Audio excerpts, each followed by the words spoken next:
JMJ കിച്ചണിലേക്ക് എല്ലാവർക്കും വേണ്ടി സ്വാഗതം. ഇനി ഞാൻ തയ്യാറാക്കുന്ന ഒരു അടിപൊളി മുട്ടക്കറിയാണ്. ഈ മുട്ടക്കറി ചപ്പാത്തി, അപ്പം, ഇടിയപ്പം ഇതിൻ്റെ എല്ലാം കൂടെ കഴിക്കാൻ നല്ല മുട്ടക്കറിയാണ്. ഇത് നന്നായിട്ട് ഗ്രേവിയുള്ളൊരു മുട്ടക്കറിയാണ്. സാധാരണ നമ്മൾ ഗ്രേവി കുറച്ച് ഉള്ളിയൊക്കെ ഫ്രൈ ചെയ്ത് കുറച്ച് തിക്കായിട്ടുള്ള മുട്ടക്കറിയാണ് തയ്യാറാക്കുന്നത്.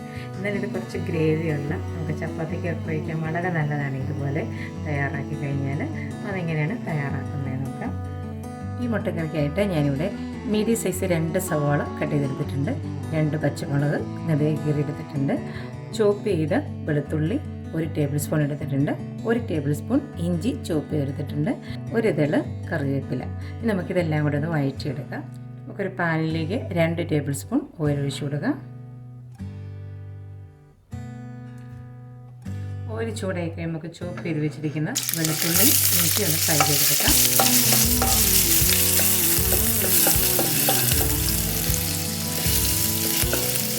നമുക്കിതിലേക്ക് കറിവേപ്പില ചേർത്തെടുക്കാം.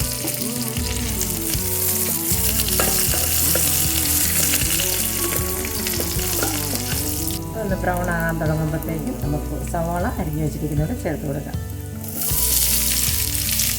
2 പച്ചമുളക് ചെറിയോട് ചേർത്ത് കൊടുക്കാം.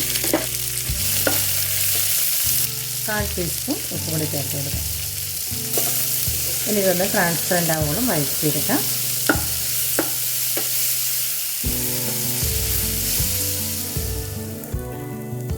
ഇപ്പോൾ ഇത് ട്രാൻസ്പെറൻ്റ് ആയിട്ടുണ്ട്. ഇത്രയും വാടിയാൽ മതി. ഇനി നമുക്കിതിലേക്ക് 1 തക്കാളി ചെറുതായി കട്ട് ചെയ്തുകൂടി ചേർത്ത് കൊടുക്കാം. ഈ തക്കാളി നന്നായിട്ട് വെന്തലിയോളം നമുക്ക് മൂടി വെച്ച് ഇളക്കി കൊടുത്ത് വേവിച്ചെടുക്കാം.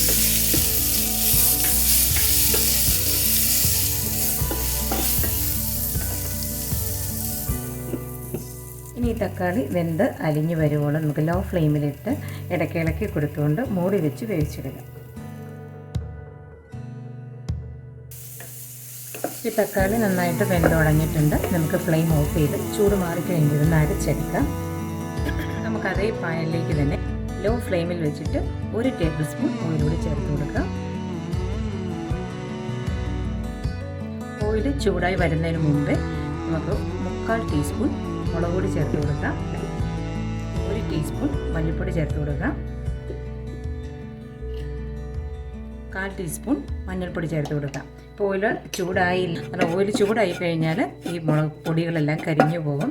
ജസ്റ്റ് നമുക്കിതിലൊന്ന് വഴറ്റിയെടുക്കാം. അരച്ചു വെച്ചിരിക്കുന്ന സവോള എല്ലാം കൂടി ഇതിലേക്ക് ചേർത്ത് കൊടുക്കാം. ഇനി നമുക്കിതൊന്ന് എണ്ണ തെളിയോളം വഴറ്റിയെടുക്കണം. ജാറ് കഴുകി ഒരു 2 ടീസ്പൂൺ വെള്ളം കൂടി ചേർത്ത് കൊടുക്കാം. വെള്ളം അധികം ചേർക്കണ്ട. കാരണം ഈ മസാല നന്നായിട്ട് വഴറ്റിയെടുത്തതിന് ശേഷം നമ്മൾ വെള്ളം ചേർക്കുകയുള്ളൂ. പൊടികൾ ഇങ്ങനെ എണ്ണയിൽ ചേർക്കുന്നത് ചെറിയ ചൂടിൽ മാത്രമേ ചേർക്കാവുള്ളൂ. അത് ചേർക്കാൻ ബുദ്ധിമുട്ടുള്ളവരാണെങ്കിൽ ഇങ്ങനെ മസാല അരച്ച് ചേർത്ത് കഴിഞ്ഞിട്ട് ഇതിലേക്ക് പൊടികൾ ചേർത്താൽ മതി. പക്ഷേ ഓയിലിലേക്ക് ചേർക്കുകയാണെങ്കിൽ അതിൻ്റെ ടേസ്റ്റ് കൂടുതലുണ്ട്. ഇനി ഒരു മീഡിയം ഫ്ലെയിമിലിട്ട് ഇതിലെ എണ്ണ തെളിയോളം നമുക്കിത് വഴറ്റിയെടുക്കാം. ഇതിൻ്റെ കളറ് ഈ ഒരു മഞ്ഞ കളറാണ്. ഇത് കുറച്ച് ഡാർക്ക് കളറാണ് നമ്മൾ എണ്ണ തെളിയോളം വഴറ്റിയെടുക്കുമ്പോൾ.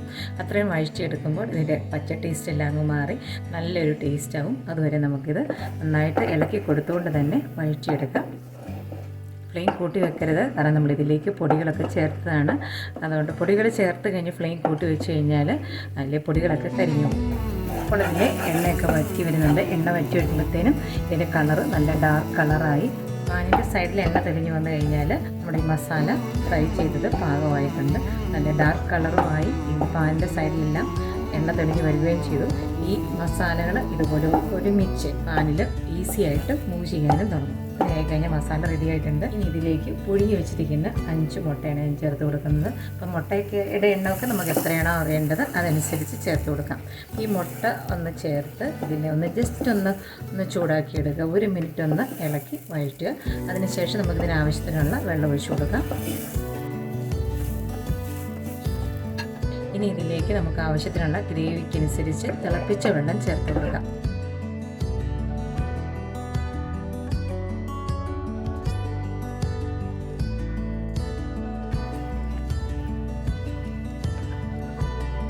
ഇനി ഇതിലേക്ക് ആവശ്യത്തിന് ഉപ്പും കൂടി ചേർത്ത് കൊടുക്കാം. 1 ടീസ്പൂൺ ഗരം മസാല കൂടി ചേർക്കാം. കുരുമുളക് പൊടി 1/4 ടീസ്പൂൺ കൂടി ചേർത്ത് കൊടുക്കാം. കുരുമുളക് പൊടിയും ഗരം മസാലയും ലാസ്റ്റ് ചേർത്താൽ മതി, എങ്കിലേ അതിൻ്റെ ഫ്ലേവർ പോകാതെ കിട്ടുള്ളൂ. ഇതെല്ലാം കൂടെ ചേർത്ത് കഴിഞ്ഞാൽ ഒരു 2 മിനിറ്റ് തിളച്ചാൽ മതി. 2 മിനിറ്റ് തിളച്ച് കഴിയുമ്പോൾ നമുക്ക് ഇതിലേക്ക് കുറച്ച് കറിവേപ്പില ചേർത്ത് കൊടുക്കാം. അപ്പത്തിനാണെങ്കിൽ നമ്മൾ ഇത്രയും ചേർത്താൽ മതി. ഇനി ഫ്ലെയിം ഓഫ് ചെയ്തിട്ട് അപ്പത്തിന് ഉപയോഗിക്കാം. ഞാനിത് ഉപയോഗിക്കുന്നത് ചപ്പാത്തിക്കാണ്. ചപ്പാത്തിക്കായതുകൊണ്ട് ഞാൻ 1 ടേബിൾ സ്പൂൺ കസൂരി മേത്തി ഇതിലേക്ക് നന്നായിട്ട് പൊടിച്ച് ചേർക്കുകയാണ്. കസൂരി മേത്തി പൊടിച്ച് ചേർത്ത് കഴിഞ്ഞാൽ നല്ലൊരു ടേസ്റ്റാണ് ചപ്പാത്തിക്ക്.